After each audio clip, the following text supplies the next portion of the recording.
Well, the Sharks win it in overtime in thrilling fashion. The unlikely hero, David Schlemko, gets your OT winner. This is Pucknology After Dark, but before we start getting into it, back at the tank, I want to give a special shout out to Audible.com. We've partnered with Audible.com to provide 180,000 audiobooks. We've partnered with them to have a free trial, so please go to audibletrial.com/PAD. You help them out, they'll help us out, and we can get Puck Guy new internet. Speaking of Puck Guy, let's shift right over to Puck Guy live at the tank. Truth be told, we are probably not quite sure, but I would say we're pretty close to that the Sharks actually do use AOL as I do. And if you don't understand what that is, look in the Sharks Twitter timeline for that inside joke. Alongside the lovely and talented Rocket Backhander on Sharks social media night. Great night all around. Rocket, they look pretty good tonight, but they had some hiccups along the way against a team that's pretty awful. Yeah, I don't think that they looked like they were trying to play down to the Avalanche until halfway through the second. So, it's a period and a half more than we were getting last year. Good for them. But they found a way to get it done. David Schlemko, if you had Schlemko in the pool for game-winning goal, good for you. That was something else. Melker Carlson contributing. You're getting contributions from the, I don't want to say the not normal guys, but that's what you need down the road. Depth contribution. I agree. There he is. There's Gentry. Get over here really quick. Hi, bud. What did you think from tonight as you say hi to the guys? Yeah, that was a horrible win. That should have been an easy game for them. They should have been prepared to see that a horrible team was going to bring their best, and Sharks didn't respond. They got lucky in OT. But I'm glad to see them win, but it was a horrible win. So there you have it, folks. The place is still abuzz, probably because a lot of people got buttons. Definitely a big shout out to the Sharks organization. I see a Chia Jumbo behind you there, Puck Guy. Yeah, Jumbo. Yes, Chia was very. You mean a Chia turnover? Is that what that was? That led to a tying goal? Oh! I can't say. Just gotta say, Gentry's got a point there for sure. But much like the Avalanche got a point because of that turnover. Hey, the Avalanche are nowhere near anybody in the standings. They can have their point, and they'll still be in last place by a mile. That's good, but still, they shouldn't have had a point, though. But nonetheless, it was a fun night. Turtleneck, right? Sure. I am indeed wearing a turtleneck. He's wearing a black turtleneck. I am. Actually, it's charcoal for the record. Oh, excuse me. With the it's a Pantone process. The light black is opposed to the dark black. All right.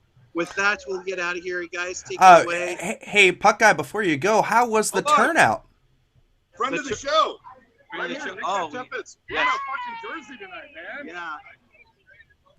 Hold on, say hi to everybody on Pucknology. Hey, what's up? Nice to be on the show. Ian doesn't have to monitor me. No, Nick Defteppet's won a jersey tonight. He was picked for the random draw. Oh, that's awesome. And he got to play one of the games. And Can I just point out his first game here ever? I've been coming to games for 26 years. I've never been picked for a contest. So, yeah. But there you go. There you go. He's got an autograph. Dude, scored. Yeah. I gotta thank Puck Guy. I gotta be honest with you. I tensed up. What are you talking about? Me in the intermission, listen to the crowd. I heard it. Thank you. So there you go. And turnout. The turnout tweet up was pretty solid. Sorry, let me finish. Yeah, the turnout for the tweet up was really awesome. Huge ups to the Sharks organization for that. They also got Sharky out there along with the Tank Patrol. Definitely had a great time out there, and we are planning something, and we got the okay to plan something massively huge for next year's social media night. So there'll be there might be There more. will be buttons. There might be more than just buttons. Let's put it that way, guys. How the positive Will turnout. will will Land will Landy have to make the exodus back to his homeland? Let's put it this way: Ian might have to make the exodus. Nice. Wait, who's gonna man the show? We might have to take the night off, so we'll see. Oh, we could get some writers' rooms guys to do it, right? Either that, or since the internet works amazingly here at the Shark Tank, we should probably end up doing After Dark from here. Oh, Yeah, I agree. yeah. Ian Rock does so, and so does Gentry. Oh yeah, whatever. All right, all With right, that, guys. take it away later. All right, bye, Puck Guy. All right, that was yours truly, Puck Guy. And it was awesome to see everybody out there. And you know what? The Shark Social Media Night went really well. Speaking of social media, you can be a part of the show using the Pucknology hashtag Pucknology After Dark or Pucknology AD, whichever you like to use, and straight in the YouTube chat. Tonight, it's myself, which is at Eric Landy. You have at I Read Pucknology and at Kevin Lacey 22. We'll be manning the show tonight and recapping the goals, recapping the turnovers, and recapping an Ultimate Sharks win. So I will first off, let's head over to Ian. Ian, what was your first what was your first reaction to the game tonight? It was a game. It was a game where I thought that the one thing that I've been super critical of, which is the Sharks' depth scoring, had to come through for them tonight. If that wasn't the case, then I think this game ends very differently. Kevin, what were your initial impressions on the game tonight? Sorry. I'm having a weather delays, so to speak. So if I cut out, the weather knocked my power out. Since Google no longer allows lower thirds, I made my own. I'm at Kevin Lacey 22. And anyway, the game was, like Ian said, it was a game. And like Puck Guy said, the Sharks played well, but there were some power flashes, like what's going on in my house right now. It's just, oh man, I'm glad the Sharks pulled out 2 points out of that game, because I'd hate to have this show be, well, there's always Monday. There is always Monday, though. Yes, and hashtag we are all Kevin. You know what? I just kind of briefly going over it. This is a team that the Sharks should beat, although lately it seems like they've been a little bit more resilient. And you know what? They proved to be a little bit more of a match than I think the Sharks gave them credit for. Just kind of at the beginning, they kind of waded into it. I liked that first power play goal. I liked Ward going to the net, crashing the net. And you saw that first power play goal was kind of on a half change. So Jumbo was out there with Ward and Vlasic as well. So it was kind of a in-between power play goal, and maybe there's something to that. What do you guys think about the power play tonight? And they go 1 for 3, and they didn't actually take any penalties tonight, so no penalty kill tonight. I think anytime you get a power play goal, it's a good thing. When the Sharks do good, it's good. I like the mobility that the Sharks showed tonight. I mean, I feel like when the Sharks power play isn't working out, it's because everyone's standing around and waiting for a play to come to them rather than make it themselves. And so I thought that the power play looked fine, and that's a good trend for them. So your power play goal came in the first period, 5 minutes, 36 seconds in. It's Joel Ward's 5th from Thornton and Vlasic. Thornton goes to 991 assists all time. I believe that is good for 15th, and he's right behind Joe Sakic.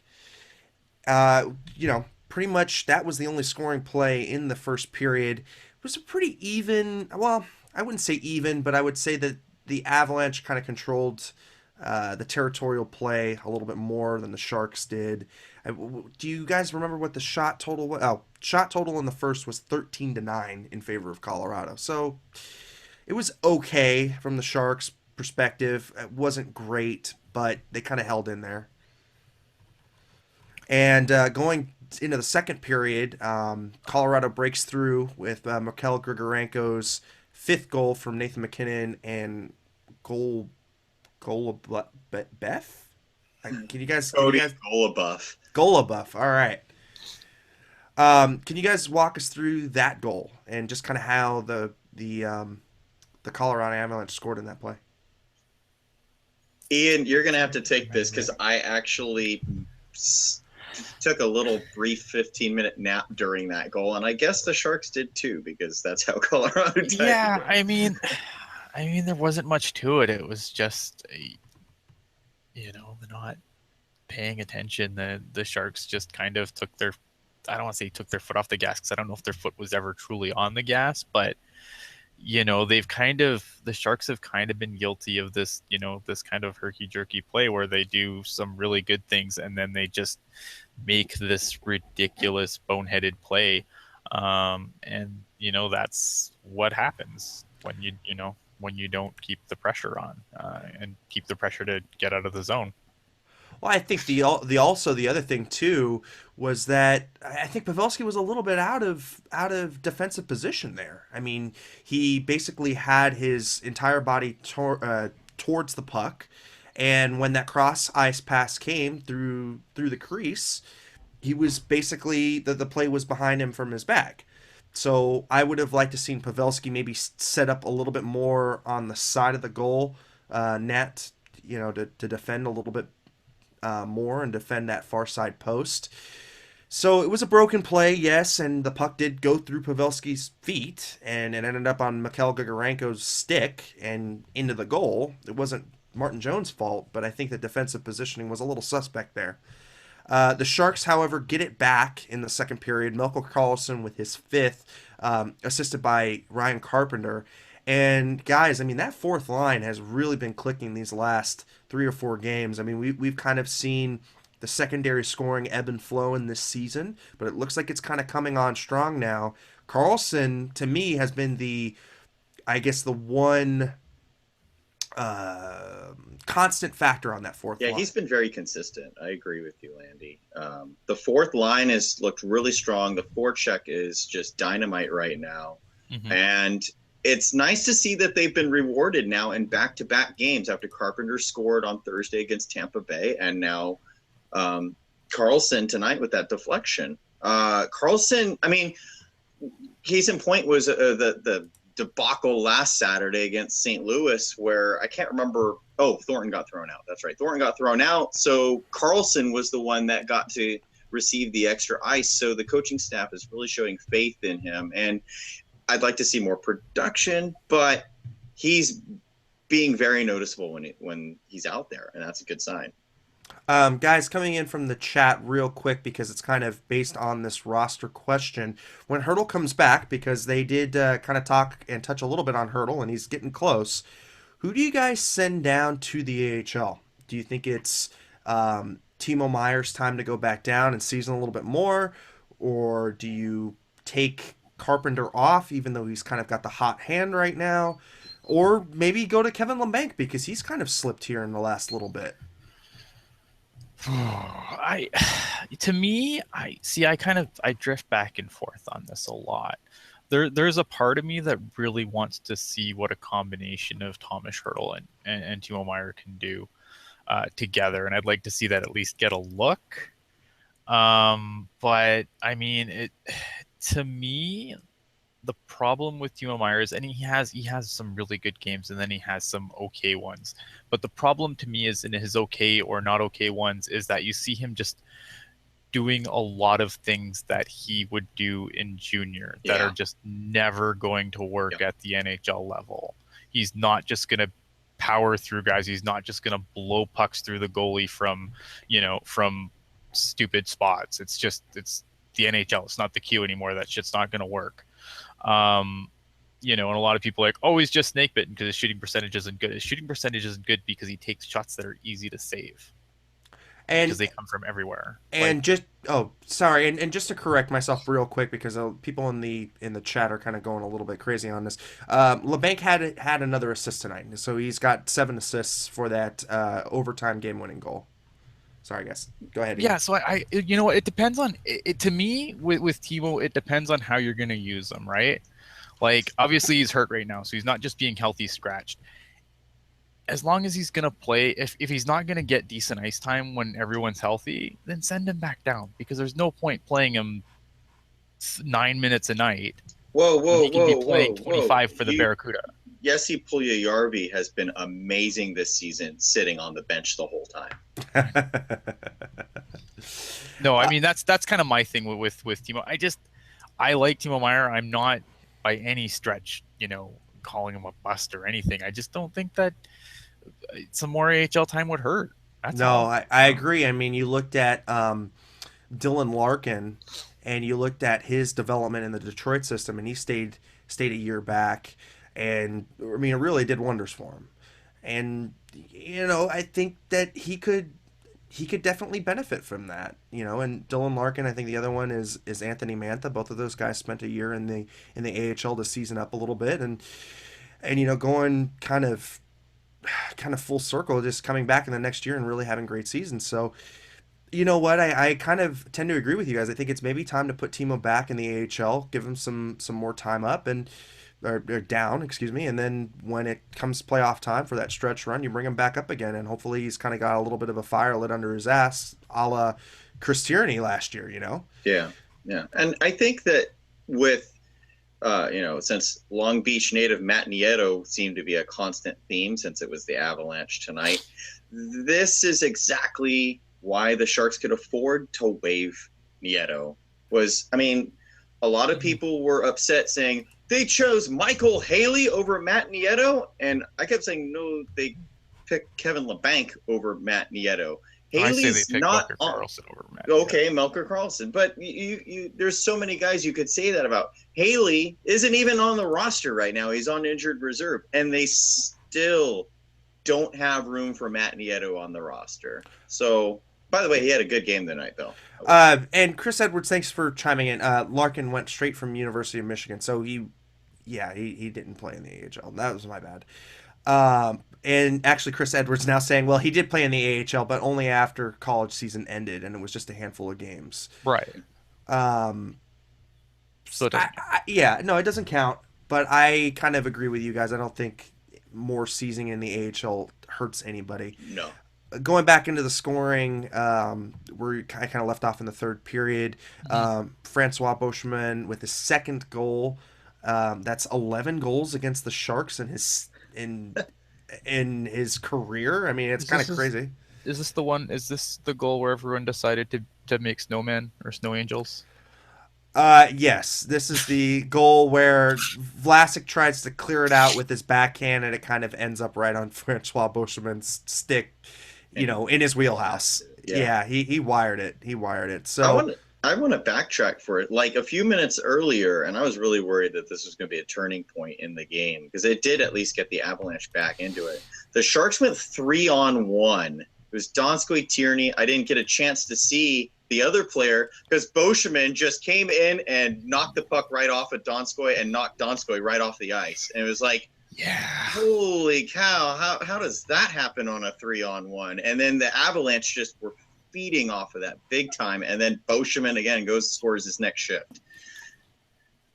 Beauchemin just had a great game tonight. I mean, he was kind of breaking up those backhand passes that Thornton was putting into the slot. Really good in the transition game. I mean, he had a really good game, and he just comes to play against the Sharks, and it just seems like you have those kind of no-name players that always have big games or always have big careers against the Sharks, and I just don't know what it is. Yeah, I don't know. It's one of those things. Yeah. But I always shit on Beauchemin too for his contract, for his age, and I mean, Hey, I give the think you guy some just credit. talk. I just think you just talked shit about him on Writers' Room on Sunday too. I'm sure I did. I mean, I do whenever I get the opportunity to. Chester Chivo chiming in with a really, really good question. Bigger disappointment this season, Bodker or Donskoy? Oh, Bodker easily. Yeah, Bodker easily. I think you look at the money that was given up for Bodker versus the money that was given up for Donskoy, and Yeah. I think you go Bodker. Yeah. Not only that, but there was stretches where Bodker has been absolutely invisible. And Donskoy, yes, he hasn't had a great year offensively, but he still does all the little things you need players to do. Where a lot of times, for a good stretch, Bodker looked like someone had unplugged the Xbox controller.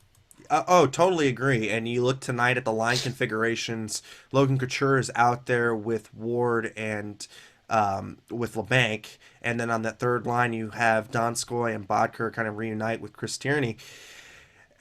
You know, you at first you kind of gave Bodker a little bit of a pass because it's Peter DeBoer's system. You're kind of thinking, okay, well maybe he's trying to just adjust to this new system.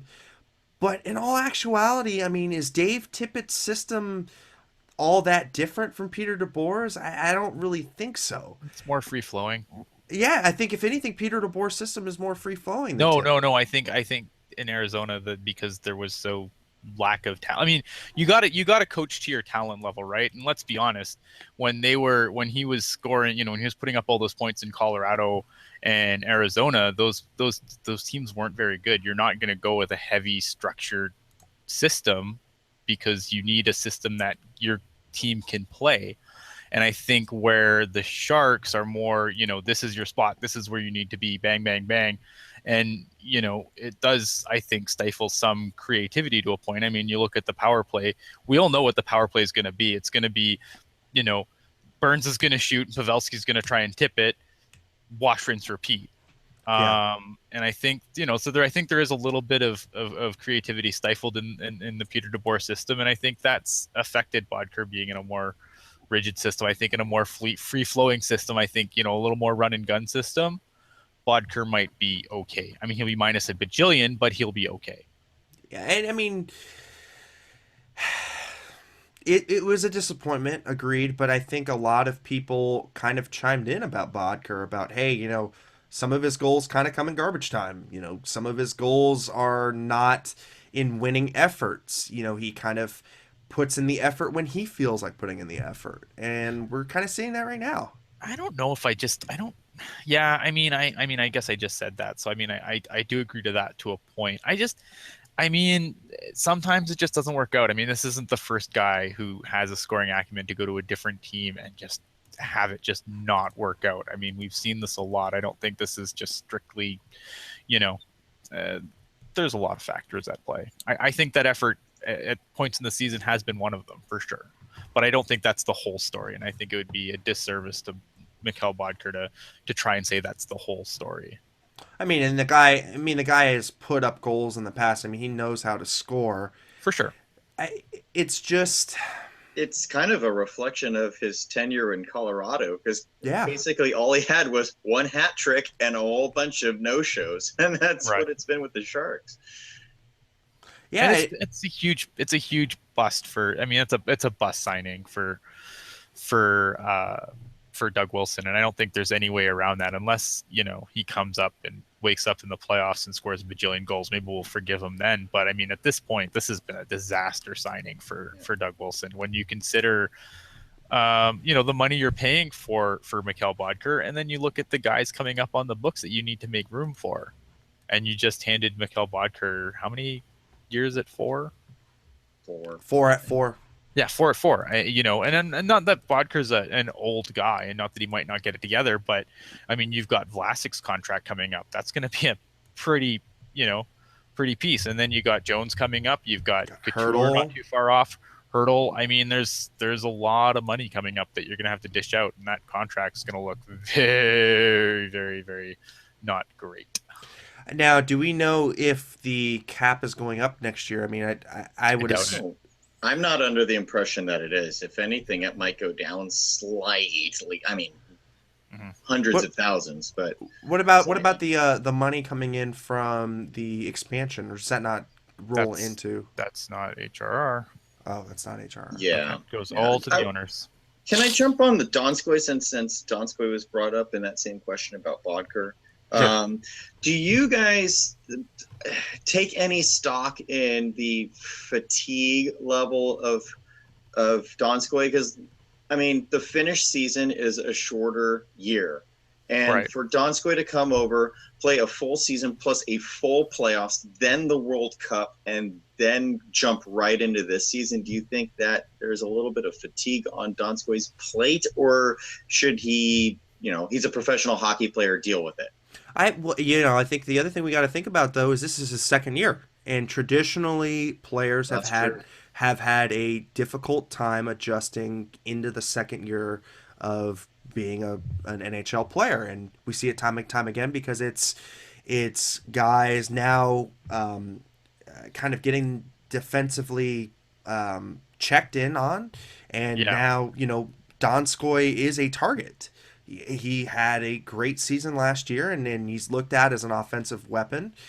And you're going to have other teams' best shutdown pairings. I mean, not necessarily go against him, but when he's playing on the Couture line, you're definitely going to see a lot of the elite defensemen go against Donskoy.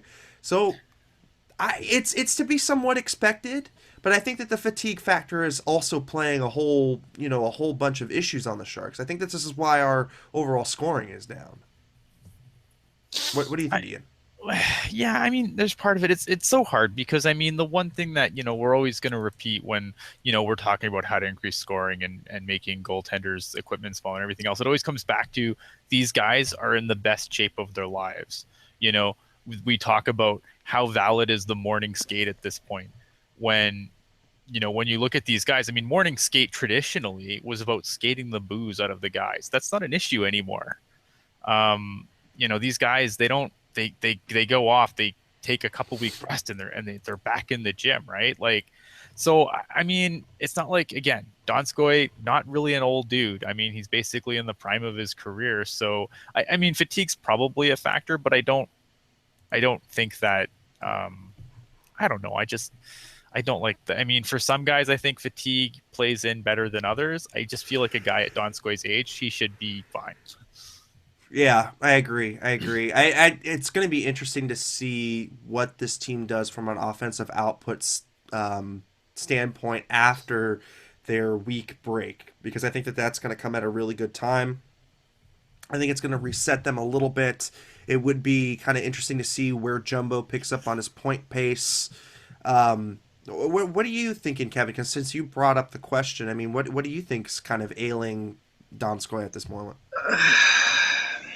I'm of the belief that, you're a professional hockey player and your condition, you can go through maybe little hiccups where you're tired and then jump back into it. So I think it's just that players know Donskoy now. He, especially after the playoff run that he had, that teams were picking him out to go review during film and practice and whatnot. And I think it's what you said, Landy, that it's the sophomore slump, so to speak. Yeah, I, yeah. Go ahead, Ian. I'm just gonna say, like, I get sophomore slump, but I mean, you're usually when you're talking sophomore slump, you're talking about 20-year-olds. Yeah, no, I realize that, but I think it can be applied to some effect, to Donskoy, because let's be honest here, Donskoy's not having a traditional sophomore slump where he's just being flat out terrible. He's Right. still having an effect on the game. He's just not putting up any points. You know what? Another thing that doesn't help too is how long it took for Couture to really get started to get on the scoreboard. And Couture wasn't scoring 5-on-5 to start. So I think that, a lot of Donskoy's production last season was a benefit also of playing with Logan Couture when Logan was putting up, 30 points in a playoff run. So I don't think that this is all on Donskoy either. I think there's a lot of little chemistry things going on right now that I think play a bigger factor than we're letting on. And you also have to take into account the system-wide, lack of scoring. I mean, the Sharks are under their scoring total from last year. I mean, it's not by very many goals, but still they're underperforming. And this time last year is really when it kind of took off. So it would be interesting to see what they come and do after the All Star break. And I think the last kind of thing that we should kind of go over, because we didn't go over the overtime I was goals. going to say, speaking of scoring, how about David Schlemko? Right, yeah, David Schlemko, really just kind of following up on a bang bang play to the net. He gets his second goal of the year in overtime, assisted by Couture and LeBanc. That kind of all was set up by LeBanc in the boards, passing it over to Couture with the shot on net, and then Schlemko just kind of following that up. That was going to be, you were either going to win that in overtime there, or it was going to come back like 2-on-1, 2-on-0 kind of deal. And you know what? Schlemko followed it up really well. You saw the goaltender kind of slip, and at the end, he kind of just like threw up his head like he kind of screwed up there. But you know what? Good on the guys for winning it in overtime. And the Avalanche had a pretty daunting record. They were 5-0. Yeah. Yeah. I actually didn't know that. So, wow, good. I'm glad. I'm glad they beat him. Were you guys when Couture had the puck and he decided to shoot instead of pass to Schlemko?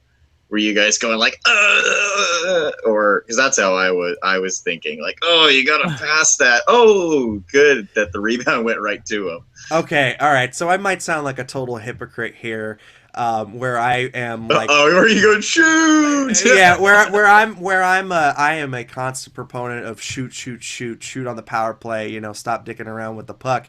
However, in overtime, you have to be extremely careful with where the puck is going to end up. And normally, what you'll see is you'll see a shot on goal, and if it's not perfectly placed, you'll see a 2-on-1 going the other way. Yeah, or you'll see the 3-on-1 or a 2-on-0. You know what though? This I love. Like, give me 10 minutes of 3-on-3 and never give me another shootout again. Oh, Yeah, don't tell no, Patrick O'Sullivan that. no. Oh, look, I mean, That guy. three on three has really breathed new life into overtime. It's I think up to the point where you see the Sharks system where they don't even throw away the puck. They just keep a guy back, kind of just dangling the puck till everybody changes. I think that's the one drawback of the 3-on-3. Yeah. However, it's just you get that back and forth kind of pace of play, and it reminds me of junior hockey, where it's just like the mistakes go back and forth, and that's what makes the game fun. It's a lot less coachable than your normal 5-on-5 kind of game. Although I mean, it's not always super great. I mean, I've seen 3-on-3 period like overtimes that were boring as fuck. So the fact that I still think like now after all this time, coaches have kind of figured it out. Right, and you see that in the Shark system, right? I mean, you see them holding the puck back, and you see them changing. You see Jumbo, he's got like a 2-on-1, but then he pulls up in the zone because he's waiting for everybody to change. So there is some drawbacks, but overall, I've been really happy with it. How about you, Kevin? Yeah, and now go ahead, Ian. Sorry, go ahead. Oh no, go finish this thought and then I'll. Oh, I was gonna say you're driving me nuts now because I actually just looked up the stat like last week of the number of games that have gone to shootout last year versus the percentage of games that have ended in OT versus shootout last year versus this year, and I should look that back up. But the drop off is actually not that far less than it was last year. So yeah, coaches are adapting, but we're still seeing a hell of a lot more scoring in overtime than we were before 3-on-3. Oh, absolutely. So just asking a question in the chat here. It's kind of off topic. So she was just curious as to why a guy like Aaron Dell would be eligible for the expansion draft, and the reason is because he has 2 years played past 20 of pro hockey in North America, which is a very important distinction, which is why Donskoy doesn't need to be. And his AHL years do count. Right. After any year after 20 counts as a pro year. So if you get to go early out of if you're well, let's say if we didn't put Mueller in the NHL to start and burn his first year of his contract, he'd be safe right now. He would be safe as well. Yeah, the AHL is considered a pro league.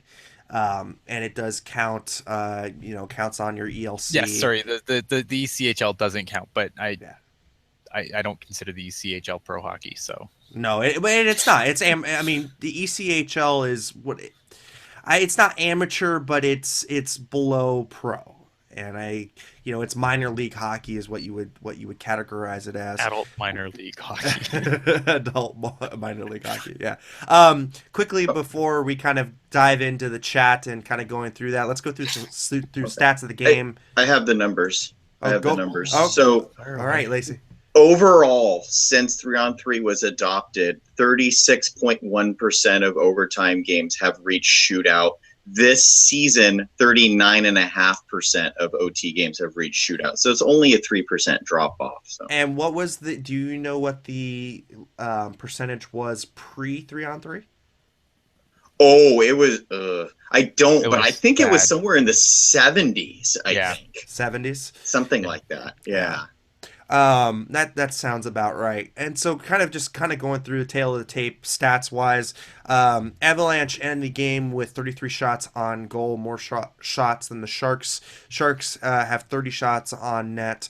Faceoffs were in the Sharks' favor tonight. It was 57% for the Sharks, 43% for the Avalanche. The Sharks go 1 for 3 on the power play. The Avalanche have no power play opportunities.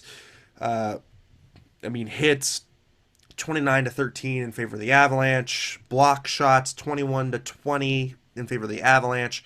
Giveaways. Now this one kind of shows you a little bit of where the mental game was for the Sharks tonight. Avalanche at 15 giveaways with Sharks at 26. Last game was 19. So the giveaway department they've kind of increased a little bit. So that's a little disheartening to see. The one thing I hate about that stat though is and hits is another one too, where it varies from building to building. How what constant there's no standard. Yeah, no, agreed. There is no standard. Going through, just kind of going through the stats from a player's perspective, the top line goes -2 tonight.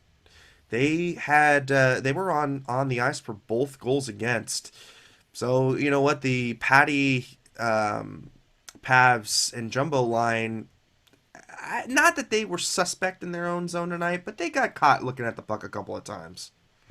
What do you guys think of the top line's performance tonight? Yeah, that was the one part where I thought they played all right, but I would have liked a little more domination again against the 30th ranked team. So hopefully on Monday night, the Sharks will kind of, look at this game and go, okay, we need to be way better at some things and come out and have a great performance, especially that top line. Yeah, time on ice tonight. Your ice leaders were the top line. I mean, they all had above 19 minutes. Pavelski clocking in at 19:01, Patrick Marleau 19:38, and Jumbo at 19:30. Going to the defensive side of the equation, Brent Burns checks in as your time on ice leader with 25 minutes, which is down from his average this last month, which was in the 27s. It was down by 2 minutes. It's just funny to me, he only had 25 minutes tonight. Brandon Dillon had the least amount of ice time on the defense with 13:47, which actually still pretty respectable number. Yeah. Schlemko with 14 minutes, Paul Martin with 20 minutes, Vlasic 22 minutes, and Braun with 21 minutes. Brent Burns was a -1, Paul Martin was a -1, and the rest of the defense core was a 0, except for Schlemko, who had a +1 from the Golden Knights. Oh, did you guys hear the stat about the Avalanche that I don't know how they did tonight, but the last 12 games, they did not have one player that was a plus?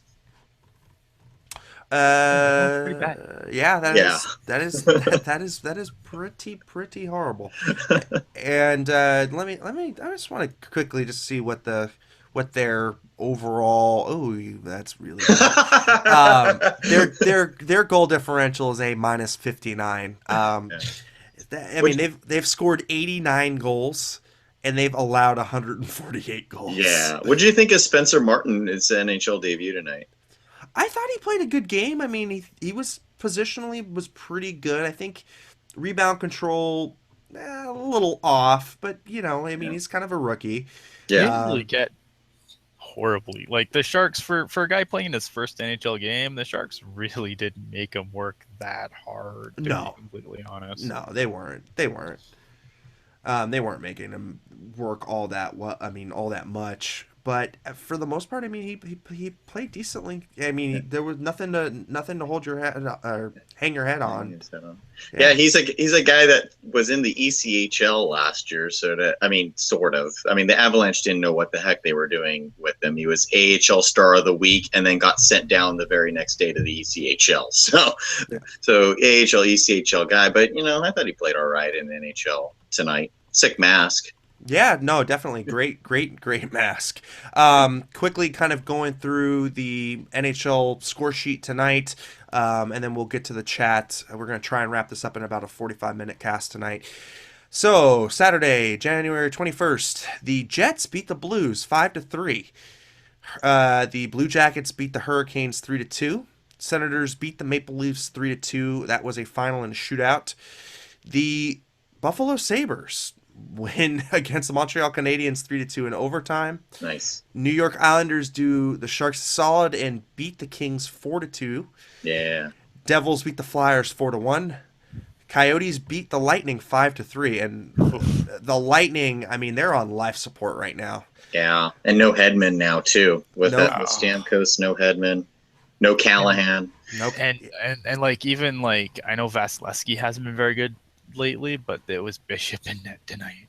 Yeah, that's not great. They lost Bishop again? No, Bishop. I'm just saying that like with Vasilevsky kind of not playing very well, like he's been in net for a lot of their recent losses, and then you put Bishop in net against a team that, if you're the Tampa Bay Lightning, let's be honest, you should beat. Yeah. And they're look, they're going to run out of runway here. I mean, they've got more games played than the two wildcard teams right now. You know what? The Lightning, they're on life support. They really are. Capitals beat the Stars in overtime 4-3. That was a nasty game too. The Capitals, I mean, they're on a roll right now. They're lighting it up, and they're the class of the NHL in my opinion. And the Wild come back again in the third period, and they beat the Ducks 5-3. I mean, they do the Sharks a really big solid with that one. And then the Battle of Alberta, the Oilers more than double up. Not do us a solid. Yeah, they more than double up on Calgary. 7-3 was your final score. Oilers and Flames. The important thing from that Edmonton game was they actually started a goalie that wasn't Cam Talbot. Oh, really? Who started tonight? It was they brought up. It was Swap. They brought up, and he got his first NHL win with I think a 38 save effort or a 28 save effort. Anyway, good for him. It's always nice to see new guys come up and do. But I mean, honest with how bad Gustafsson had been for them, I mean that's a nice welcome change in Edmonton with Louis Brisson coming up. And we'll just run down your standings real quick. In the Metropolitan Division, Washington leads with 68 points. Columbus leads with is in second place with 66, and Pittsburgh with 63 points. Guys, the crazy thing is, all of those teams have played either 46 or 45 games, and your games played leader is 48. So they've got games in hand. I mean, that Metropolitan Division is pretty beastly. Yeah. Going over to the Atlantic, Montreal leads the Atlantic with 63 points. Ottawa in second place with 54 points. However, they have 4 games in hand on Montreal. Right. Boston is in third place with 52 points. However, they've got 49 games played. And then the Rangers are your first wild card with 59 points. Toronto in the second wild card position with 51 points. However, they've only played 44 games. So you're seeing that bye week schedule kind of screwing around with the standings, and it's kind of inflating artificially some teams, and it's kind of masking where teams really are. So this is the byproduct of that bye week, and here it is. I mean, you're getting inflated parity, so to speak. But I mean, that's gonna happen regardless. I mean, as long as we keep giving, as long as we have 3, some games worth 3 points and other games worth 2. I mean, that's just gonna be the norm. Yeah, look at Vancouver last year. Yeah. Did somebody say Vancouver? Or did somebody say Vancouver? Going over to the Western Conference, the conference that we all care about. Right. The Central leading Minnesota Wild with 65 points with 45 games played. This is crazy. They have 30 wins. It's nuts. And they have a plus 48 goal differential. The Bruce Boudreau pixie dust works again, and we'll see For real. if they're a flame out in the first First round. round, yeah. I mean that hey, for all of us that mocked that Eric Stahl deal, is working. Yeah. Yeah, no, he's For them. he's. I mean, if you're looking for offensive outbursts and you're looking to revitalize offensive players, Bruce Boudreau is your coach. I was gonna say, you went the other way. I was gonna go. Usually, you don't go to Minnesota when you want an offensive resurgence, but you Right. brought up Bruce Boudreau, so I think that trumped it all there. Yeah, Bruce Boudreau. Bruce Boudreau trumps all in the regular season. Asterisk regular season. Yeah, right. Chicago in second place. They have 48 games played, 63 points. Nashville has battled back and now in third position in the Central Division. They have 51 points and they get PK Subban back. So maybe this is the turning point for Nashville. Well, I mean, as much as I don't think Pekka Rinne is an elite goalie at this point in time, he wasn't going to be that terrible forever. That defense is just too good to, it's kind of like, I kind of scratch my head because it's like, I don't think it's like Calgary. Like Calgary on paper looks like they should have a good defense core. And I think we've seen them kind of bounce back when Dougie Hamilton found his game. But Nashville, legit, has, in my opinion, what should be the best defense core in the league. So, I mean, you could make an argument the Sharks when they are fully healthy. But agreed. Nashville, I think, if you look at the Western Conference just on paper, they have the class, the defensive core class. Look at the Pacific Division now. Anaheim leads with 61 points. However, they've got 2 games more played than the Sharks do. The Sharks are in second place with 47 games played, 60 points. And Edmonton is in third place. They have 49 games played with 60 points as well. we're not going anywhere. No, Anaheim and Edmonton are both not going anywhere. However, if the Sharks can win their 2 games in hand, they would lead the Pacific Division. However, you can't count chickens before they hatch. They got it. You got to play the games. They got to win the heads up games against these teams rather than just splitting off. Win loss, win loss. Yeah. They got to start winning some games against those teams. Yeah, and I mean in the last 10, I mean Anaheim and Edmonton both have been on a tear at 7-2-1. Both have identical records in the last 10. The Sharks were kind of floundering a little bit. They're actually now back to a respectable 6-3-1. They were, I believe, at a 5-4-1. I think was their last 10 prior to tonight. Sounds right. First wild card position is now occupied by St. Louis. The free fall continues in St. Louis. They're now at a minus 13 goal differential, and they're sporting that ugly away record. It's 7-12-1, and in their last 10, they're 4-6. See, here's the issue. You kind of it's kind of like the tale of two cities where, everyone kind of wondered what would happen in Anaheim when Gibson was just kind of handed the role, and we've seen what happened. Jake Allen, it's been the opposite for him. I don't think Jake Allen has been particularly good at all, and Carter Hutton hasn't been particularly good either. I mean, it's not like, I know Brian Elliott's having a brutal season this year, but St. Louis always kind of had that where if one of them faltered, the other one kind of picked up the slack and kept going. They don't have that anymore. So now that Jake Allen kind of has trailed off, he doesn't get to sit, and kind of refine his game or refine his confidence on the bench. He gets thrown back out there the next night, and he's not bouncing back as quickly as a team like St. Louis would want. And when you've got guys like, you got Shattenkirk coming up, and they might, that trip to the conference final last year, man, might have been their last hurrah with some of that core. I think there's going to need to be some turnover on that core before they can be a threat in the West again. I think the other thing that you got to also look at, though, is no more Bacchus. No more Bacchus, and does Tarasenko really have the clout to command that room? And does he have the maturity to command that room? I don't I, think you need him to. I think you've got other guys there that can be the face of that franchise. You got Colton Parayko who could be the face of that franchise. I don't think it has to be, I don't. I hate your captain doesn't have to be your best scorer. It doesn't have to be uh, the best player on your team. Agreed, but I think last year you saw him, have his little tissy fit with, gosh, the head coach. Come on, guys. Tim Hitchcock. He's Hitchcock. going to be gone next year, so maybe He, that changes. maybe that does change. However, I don't like to see a player have a hissy fit on the bench right there, and to me that doesn't scream great leadership.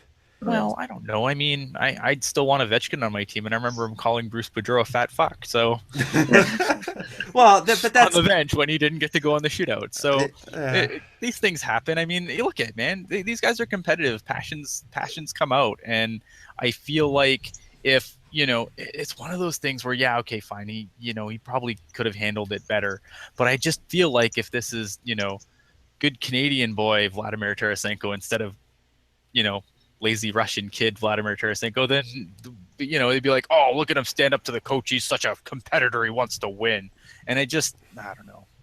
The narrative that comes out when players aren't good Canadian boys from Ontario. hey, but I mean, like, I wasn't really a big I mean, Patrick Waugh is from Quebec, of course, but still, like, he's supposed to be Canadian, and I didn't like his attitude either. And I'm not supposed to be, but he is a Canadian. Now, French Canadians, they're a different breed. They're not good Ontario boys. You No, don't they're not. understand how this works. You need to learn some geography. Right, exactly. They're French bastards. Anyhow, Calgary's in the final wild card position, although they've played 49 games and they're only holding on to the wild card by 1 point. Vancouver, I mean, what will it take to kill these fuckers? I mean, when will they die? They're like the cockroaches of the NHL right now. Yeah, they really are. I mean, they're hanging on to dear life, and they've got 2 games in hand on Calgary. But you know what? I mean, you're just giving those people up in BC just false hope, just false hope for playoffs. And you've got Los Angeles with 46 games played with 48 points, kind of lurking in the distance as well.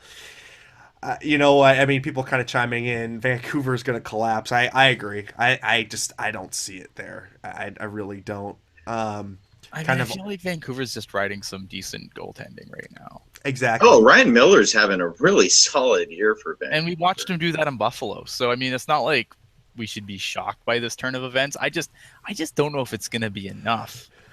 No, I don't think so. I just feel like LA is going to flip a switch and then be LA getting left in the dust. It also doesn't help that Vancouver is being given wins by the NHL. And to hear more about that, watch Pucknology Writers Room tomorrow night because I have a nice rant about that. All right.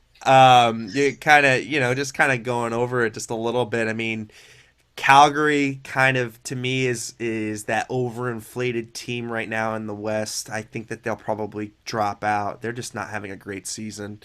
Vancouver, you look at that differential, it's a -17. It's not sustainable right now.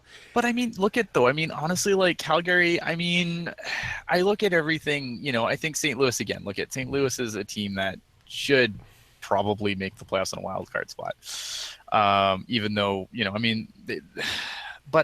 look at, Calgary, Vancouver, Winnipeg, Dallas, Arizona, like not much really separates those teams in as far as trustability to do anything. I think anyone could. That second wild card spot, I think, is just jump ball. Yeah. Right. I think that just kind of goes to overall just show you how the balance of power has shifted to the East. It really has. I mean, it's kind of dramatically the pendulum has moved back to the East, which I hate to say because I'm not a fan of Eastern hockey, Eastern Conference hockey, but the class of the NHL is in that metropolitan division, and it looks pretty scary. let's kind of shift over now to chats and Yeah, questions. I was gonna say, tonight was hashtag Shark Social Night. Yeah, So we need to be social. yeah, so what I wanted to say is there's a lot of new viewers or listeners in the Google chat this evening. Thank you for watching. If you liked how the show has gone so far, please subscribe to Pucknology After Dark. Also, please follow me on Twitter, and and please watch Pucknology Writers Room tomorrow night at 7 o'clock. Every Sunday night at 7. Every Sunday night. Yeah, we should definitely round out the And the Pucknologist, AJ, is somewhere lurking. Absolutely. Exactly. Yeah, we should kind of roll through the Pucknology family of podcasts. Of course, please subscribe down below. We do this after every game. We have just immense pride to do it after every game. We do it for the viewers. We do it for ourselves, and we liked interacting with our fans, and that's kind of the whole shtick of this. This is why we created it. Also, if you hadn't already, you can subscribe to us on iTunes, SoundCloud, Stitcher, Google Play. Do we even do we have a feed burner? I mean, Yeah, we have a feed there burner. I mean, and you'll get access to all sorts of great Pucknology content. You'll get access to the Pucknologists. You'll get access to Pucknology After Dark. Of course, the Writers' Room.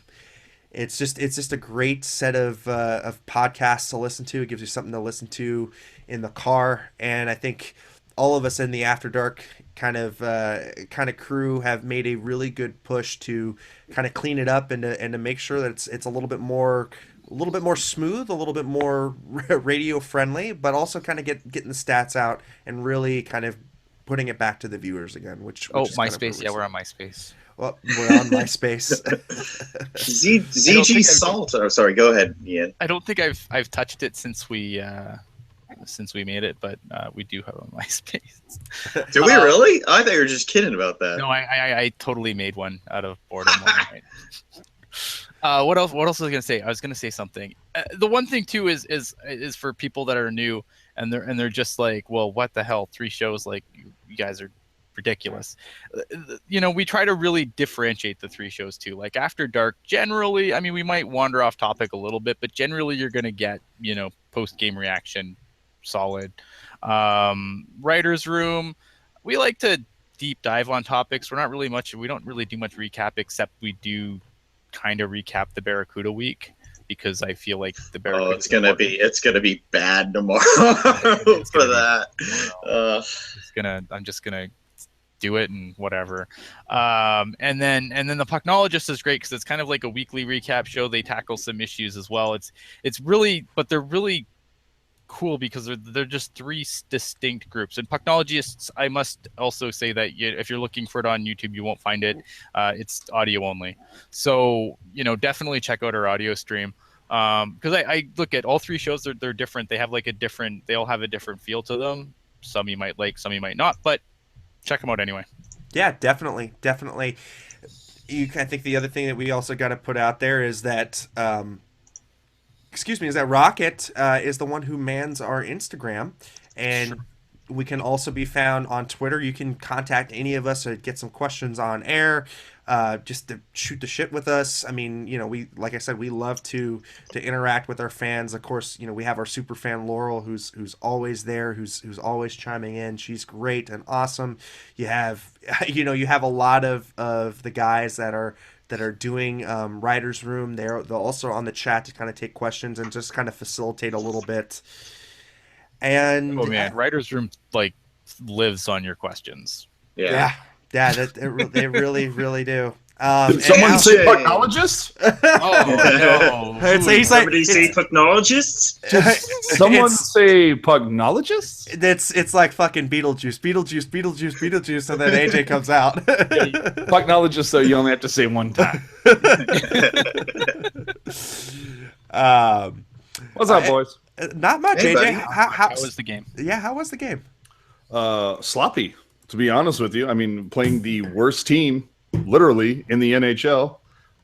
Worst team in the NHL. Sorry, I had to pop that open. What are we drinking tonight? Little Sculpin. Ah, yes, it's from my neck of the woods. It's going to be Ballast Point. It's just what kind of Ballast Point is it going to be? Rocket and I, especially Rocket was really going off about how sloppy the game was tonight. Yeah. So, okay, what is it, Ian? Chris in the chat, no AJ appears when you say backup goalie 3 times. Well played, sir. Well played. And tonight, NHL debut for the goalie. So, yeah. Well, you know what? That was setting up to be a Sharks loss, but you know what? They powered through that one. Kind of going through the chats just a little bit. People are talking a little bit about goaltending, Holtby versus Jones. At this point, Jones has proven to be a good workhorse, a good number one. I put him on that cusp of elite. I think he's just right that one. I'm not there yet. One tiny notch below elite. So I would put him definitely out of the conversation with Holtby and with Price and, well, poor King Henrik, but back when he was good. Yeah. Man, talk about driving off the cliff. Yeah. Is that really? I don't know. Is that really all him though? Well, it's not all, but wow. Yeah. The weird thing is for the Rangers, like this season, everyone's, the Rangers are off to this dominating start. They won't be able to keep up, and they fell flat, and the same thing happened last year too. So I think it's more than just Henrik. I think there's some kind of durability issue with that team where they're fizzling out by December. Yeah, no, I agree. And before we, kind of go into, into the whole league and stuff, and I think the one elite goaltender that has done completely horrible, Chris Edwards, you're right on, hit the nail on the head. Schneider, Corey Schneider has just not been great. Well, I mean, he's only has to be that whole freaking team for the last however long he's been there. Yeah, definitely. I mean, at some point you have to put something around him. And so many Vancouver fans going, see, I told you. Hey, ZG Salt on Thursday's show, who was a first-time viewer and first time, long time. yeah. He brought up is Bobrovsky the best goalie in the NHL, and then all of a sudden Kevin Weeks did his top 10 goalies last night on NHL Network. So is that you, Kevin Weeks, in the chat? Well, and I did see a comment from Jess, who I met tonight at the Tweet Up. Thanks for the follow. Very nice to meet you. She brought up, and of course, AO. Met AO tonight. Thank you. Oh, cool. Thank you very much for the calendar. Very much appreciated. Bringing up the power play. I've already lost the bet. We did the Pucknologists. What was it? Tuesday. We did a short week, so we did it on Tuesday. And I said that the Sharks. I called 2 power play goals over the next 5 games. They're already at 3. So good for you guys. Somebody brings up a really good point. Vigneault on the hot seat, and let's just talk about the hot seat in general, guys. I think it's Claude Julien who's getting the firing next. What do you guys think? What, though? No, because I'm surprised it didn't happen. If it didn't happen sooner, I don't think it's going to happen. Yeah, Claude Julien actually been fired in the media so many times. It's like the boy who cried wolf at this point. Like I just don't believe it until he's fired. I think a guy who should be on the hot seat though is Paul Maurice. Yeah, and that is a topic that we are going to go in depth on Writers' Room tomorrow night. So, and what about Desi in Vancouver? Desjardins. I mean, but see, and that's the whole thing. He's got his team right outside the playoffs right now. Yeah, I mean, the Canucks are going to scapegoat Willie because that sounds like a Simpsons character, scapegoat Willie. They're going to scapegoat Willie because Burrows and because the Sedins and all the stupid moves that they have made since going, since rioting in 2011 after blowing Game 7. That's, I mean, literally, like you'd be hard pressed to find one good decision that they've made since that game.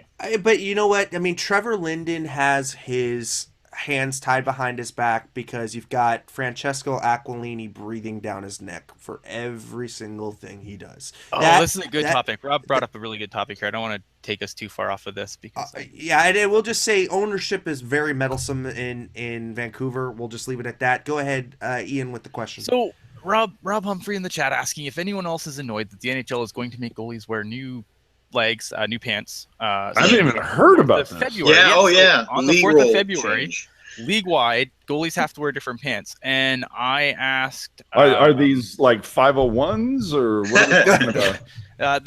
They're apparently thinner. And the interesting thing was, I asked friend of the pod, Paul Gackle, if any of the Sharks goalies were using the new pants yet, and he said no. The only one in the entire system using them is actually Armalis, and that's it. So that I think that's concerning. The NHL making that just shows off Armalis's bulge. That's all. Teal Steel, and ladies and gentlemen, we have just gone after dark. If you had this on your radio, I am sorry. You'll have to explain to your children what a bulge is. Hey, you get a goal light, sir. You get a goal light. Before you get I don't know if you guys talked about it, but friend of the show, contributor to the chat on a regular basis, Nick Neff Tepper. Yes, Dude came out, met us, met Rocket and I at the Whole Foods bar across the train track from the tank. Met up with us there. We went over, walked in, and as we're Rocket split off to do something else, and me and Nick are walking towards the tweet up, and the tank patrol rolls up on him and said, "Would you like to play a game?" Of course, absolutely. Why wouldn't you? And he's filling out the paperwork, and they're kind of explaining the game to him. And she's like, "Well, you've been to the game here. I'm sure you know how it works." And Nick is like, "No, this is my very first game." And of course, I butt in. I'm like, 26 years been doing this, never been picked, but sure, take this guy, But as soon as they explained to the game, I was like, oh, you got this. It's not high-low. You don't have to play against somebody else. And I'm like, dude, you're winning a free jersey tonight. And he was a little like, I'm not sure. And I'm like, dude, you so have this. And, the game, it came up. I tweeted out the video already if you haven't seen it. But, yeah, dude won a autographed, it was a white jersey, White Sharks jersey, no name plating. But who signed it? The crest was signed. And watch very carefully as Ian dissolves into a puddle. Signed by your friend of mine, 27, Jonas Donskoy, as Ian makes the sad face. And the really cool thing is, I said, he'd be even more sad if it was Chris Tierney, because I would be too. Yeah, Donskoy's my boy. Donskoy's like #1 right now. Right. So gets the Donskoy signed on the crest, and of course I told him, dude, the Shark, because the big thing is that the jersey, when they gave it to him, it still had the tags on it. Oh yeah. And because, see, that's my whole thing. It's like, well, wait a minute. What if he signs a jersey and it's not the right size? Maybe you can exchange, whatever. Either way, it still had the tags on it. And I said, dude, the Sharks posted like 2 weeks ago or a week and a half ago that all jerseys, if they were purchased from the 16th onward, get free name plating. You should take that to the store and see if they'll plate it for you. I think it's heat seal only, though. Yeah, it is. Yeah, but hey, dude, that's better than free nothing. Plating, yeah, right. Free plating for free plating now. Did he get authentic or was it a replica? It looked like no, it's a replica. I Yeah. mean, it's a giveaway. Of course, it's a replica. But we went in there, and lo and behold, showed him that the jersey still had the tags on it. Lo and behold, booyah! They hooked him up with name plating, Donskoy, name and number. Nice. Awesome, fucking badass on the Shark store for hooking him up with that. That was just That's fantastic. That's what you got to do for the first time. Awesome job, Nick. And he actually brought a little gift to myself and Puck Guy. That was awesome. I would show it to you if I had it next to me. It was just sealed in plastic or acrylic, whatever it is. It's autographed. Tomas Hertl, his autograph, and a piece of a game-worn jersey. Oh yeah. I've seen those. It's got the little like a player card. Sort of. Well, It's but the you know what? game use fabric. Yeah, Game use talk. fabric. Yeah, talk Cool. amongst yourselves for a minute, and I'll go get it. But yeah, but I can't say enough. Like tonight's tweet up was just so awesome. Like I said, like AO bringing me the Barracuda calendar, which was just so fucking fantastic. It was like it was AO, Derek, Jess, Puck Guy. I thought I might have saw actually one more Pucknology shirt worn tonight. Cool. Ah, very cool. And I would have worn mine, but it was fucking freezing tonight. Coming out of there, it was like 50-mile-an-hour. Yeah, it's really gnarly. All right. So let's kind of go around the horn one more time just to kind of give the last minute kind of close out thoughts. AJ, why don't you go grab that piece just to show it off at the at the end of the show? Kevin, last thoughts. Sharks need to be better on Monday, but happy to have the 2 points. I'll see you on Pucknology Writers Room tomorrow night. We'll be discussing the coaching changes, who might be on the hot seat. We'll talk about the trade deadline and its effect on the Sharks. See you tomorrow night. As he shows his little lower third card. Ian, what's your last thoughts on the game tonight? I mean, Kevin kind of already talked about what we're going to talk about tomorrow. So I don't know. I guess my final thoughts are the Sharks need to not play like this when they go to Colorado. I want to see a better effort, especially on these next 2 games with Colorado and Winnipeg. Teams that they should, I'm not saying that any win's an easy win, but these are teams that should get handled. Yeah, they got it. They got to win the games that are against those bottom feeders. They can't revert back to prior seasons of Sharks teams where those wins weren't guaranteed. Also, before you check out of the show tonight, everybody, please, if you haven't already, please subscribe down below. Also, if you want to rock the Pucknology swag, we have the link. We have the links down below in the description as well. AJ, why don't you go ahead and show us off that fabulous swag you scored tonight? So the big swag that everybody got, of course, Jumbo Chia, yay! I honestly, I thought it was going to be a little bit bigger than this. Honestly, it's actually quite small. It grows. Look, it grows. That's the thing. Kevin Lacey pointing out it's a grower, not a shower. But you put it next to a beer bottle, you can see not the it's it's a little small, but hey, I'm good. Hey, it's a free giveaway. I'm down with that. Like I said, AO hooking me up with this awesome CUDA calendar. Canines calendar. And it's so cool because it's not only is it CUDA players, it's CUDA players with puppies. Oh, you can't beat it. And CUDA players that retired after training camp. All right, AJ. Hold on. The piece de resistance. Well, I have 2. Okay. All right. This is I'm trying not to There you get go. the Okay, reflection, but this is the That's sick. That's sick. So the hurdle game used swatch, I guess you would call it, with this signature and a little thing on the back. So Nick, can't thank you enough. But hey, Nick won a jersey tonight, so kiss my ass. And then the best part tonight, one of the funniest things, and oh my God, check my Twitter, check Rocket's Twitter, check Puck Guy's Twitter. They did this thing where they had a white backdrop and they had a little marker set on the floor, and you could take 4 virtual photos with Brendan Dillon. And these are hysterical. I really want to see what Rocket did. Yeah, I was going to say, these that I did suck because I didn't understand exactly what they were talking about. Rocket, on the other hand, I showed this to Rocket. The second one looks like Brendan Dillon's trying to give you a hand job. That's what I'm saying. That's the funniest part, because when you look at that same one that Rocket's in, it looks like he's trying to pinch Rocket's ass because Rocket went sideways.